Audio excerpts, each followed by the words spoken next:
What's up, tankers? It's Taugrim. This is episode 17 of my Road to Unicum series, where I share what I've learned as I progress to account Unicum standing with silver ammo only. In this video, I review the T-62A. The tank is very famous for its rock-solid turret. The only vulnerable areas of the turret are along its scalp, but these are very easy areas to protect as long as you're wiggling and moving around, and this tank has superb mobility. While the front half of the turret is very strong, you do have to watch or be mindful of shots to the side of the turret, and then both the frontal hull armor as well as the side hull armor are pretty weak, and so you can't expect to meaningfully bounce incoming shots. For the most part, you should try to play hull down as much as possible and just let opponents beat themselves against your incredibly tough turret. So this replay is of everyone's favorite map, Prokhorovka. I'm going to talk about how to properly spot the hill from the north side along the zero lane. As a medium tank, the two best options are either to go mid from the north side, going to E5 and E6, or to go to hill. Now, the main reason I'm going hill is because as a T-62, I have very poor max gun depression of only -5 degrees. So, if I go mid, I'm not going to be able to meaningfully put damage on tanks in front of me, because I'd have to go way over a hill in order to have the gun be able to aim down on targets. However, that's not as much of an issue here, at least to start on the top of the hill, because I can use my speed to get to a spotting position and outspot the tanks coming up here. Notice that I do have full camo on my crew and I have coated optics, so I get the first shot advantage. And the IS-7 is fired. I get a little greedy here and try to put a second shell into the T-57, and this is actually a pretty bad idea. Not so much because I'm going to get shot at by the tanks in front of me, but because, since I'm sitting up on a hill, I'm going to get shot at from tanks down at E5 and E6. And you can see the IS-8, this friendly IS-8, is having to back down the hill because he was taking fire from the middle of the map. And that really is kind of the real trap about coming up here. And you'll see that most of the friendly tanks that are with me eventually die because they push up onto the top of the hill and just take enormous amounts of damage from the medium and enemy medium tanks in the middle of the map. So we're keeping them lit on top of hill. I don't want to drive up there because I've got poor gun depression. I'm not going to be able to get shots off without also being fired upon. So I slide over to the west side of the hill here to see if any of their tanks are sneaking up to the village or running along the east side of the rails, and I spot a 704, and a couple of our tanks immediately push up on him, and this forces him down into the ditch, which is actually a pretty good thing because it basically means his gun's out of action for the next 60 to 90 seconds. This IS-7 makes a huge mistake, so he steps out over the lip of the edge here, it looks like he uses his repair kit to fix his track, and then I retrack him again, and now he can't do anything to save himself. And because his gun depression, like my tank, is only has a max of -5 degrees, he can't even aim down at me. So I'm perfectly safe from his gun, and I have a little bit of a crest protecting me to the right, and I'm able to hold him in place long enough for us to put a lot of damage into him, and I get the kill shot. Alright, so I'm going to carefully move up to the top of the hill, and notice periodically whenever I'm lit or think that I'm lit, I'll back down so that there's a ridge to the right of me, and that's going to protect me from the tanks at mid, like right here, and then I turn my turret toward the middle in case there's any incoming fire. Here I get a little bit aggressive and I push up on this E50. I just clipped him previously on the top of his turret on the cupola, and I hoped to get a kill shot there, but I roll low for the damage, and then a friendly patent finishes him off. Right here I'm making a pretty big mistake. I'm staying up here way too long. Both the IS-8 and the T-28 are getting shots on me because I'm lit, and then I'm taking fire from the middle of the map. So I really, after taking that second shot on the E50, should have backed down the hill immediately. Thankfully, this doesn't end up causing us to lose the match, but if you take too much early damage, it really limits your tactical flexibility later on in the battle.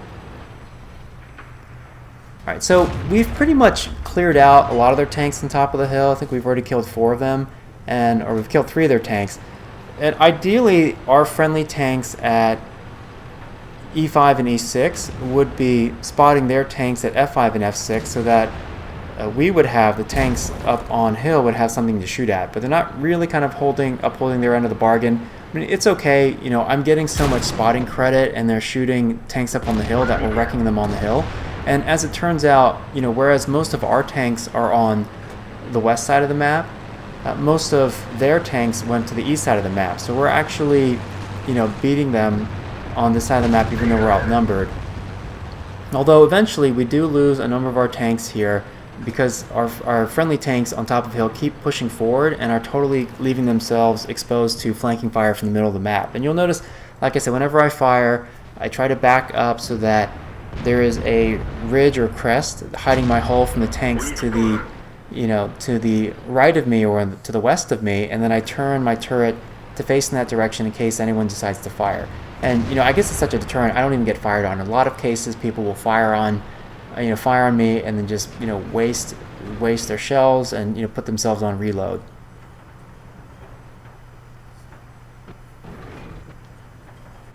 In a case like this, there's obviously like a few different lanes you can try to push up. Right now, normally speaking, I would want to be on the left side of that IS-7 so that it's protecting me from the tanks at mid and I'm only exposing myself to one direction of fire. But there's a T-34 there and I don't want to crowd him. And so I'm going to flex around the other side here on the hill. And I'm waiting to see if our tanks... I'm actually telling the T-34 to back up. I already know if he doesn't move soon, he's going to die for sure. And I'm hoping that our tanks in mid can actually... I'm actually clicking on, F5, trying to tell them, please, just take a little peek over. Because we've so cleared hill that for the most part, even if our tanks peek over the middle line, the EF line in the middle of the map, they don't have to meaningfully expose themselves just to light a target that I'll be able to fire upon. So now I'm kind of stuck up here by myself. I still have two TDs on this side of the map, but to some degree I'm pretty isolated. That T-28 is aiming toward our tanks in the middle of the map, so his turret is 90 degrees to me. That's a very easy penetration angle of 0. And notice that when I come up here, I'm only exposing just a little bit of my turret enough so that I have the kill shot lined up and I finish him off. Now that time I'm properly using the dead IS-7 as hard cover, and then I back down so that this ridge is protecting me from fire from the middle of the map. In a moment here, you're going to see me make a mistake. So you'll notice that I'm outspotting. I outspotted that tier 8 tank destroyer, and I'll also outspot a tier 9 tank destroyer in a moment. The game mechanics were changed recently such that the view range of the tank destroyers was lowered. I actually think that that's a good change in terms of quality gameplay.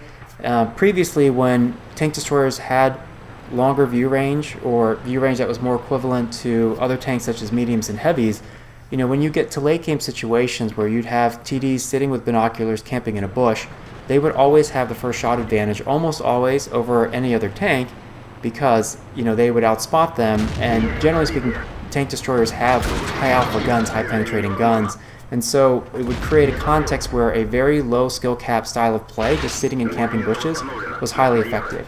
Now here I make a couple mistakes. One, against that 704, I was way too high. Once I spotted him, I should have backed up and taken a shot. And then to make matters worse, once I slid down the hill, I went too far. So you can see from the middle of the map perspective, I should have stopped right there. That would have placed my hull fully in cover from the Patton, but instead I backed down so far that I actually get hit in the front half of my tank.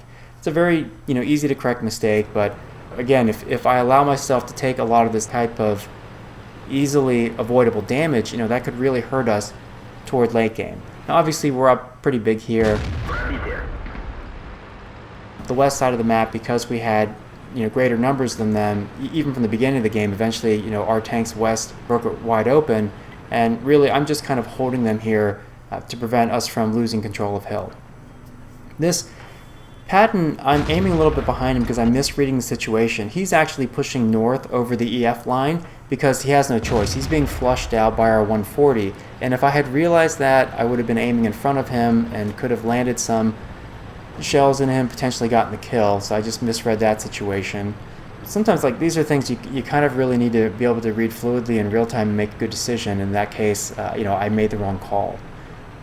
The T-57 I need to be careful of. He can two-shot me, and his intra-clip reload is really fast, so I'm just taking my time. Really the burden's on him to try to come close if he wants to try to kill me, and when he puts his hull up over the edge, that's an easy kill shot. I finished with an Ace Tanker Mastery badge 4,600 damage, 4 kills, and about 2,900 damage in assisted or spotting damage. So, this was a good game for us, and obviously, having that support fire from mid was really helpful. So we're going to shift gears a bit. We've been looking a lot at Russian tanks, and we're going to switch over to the American heavy line. Take care.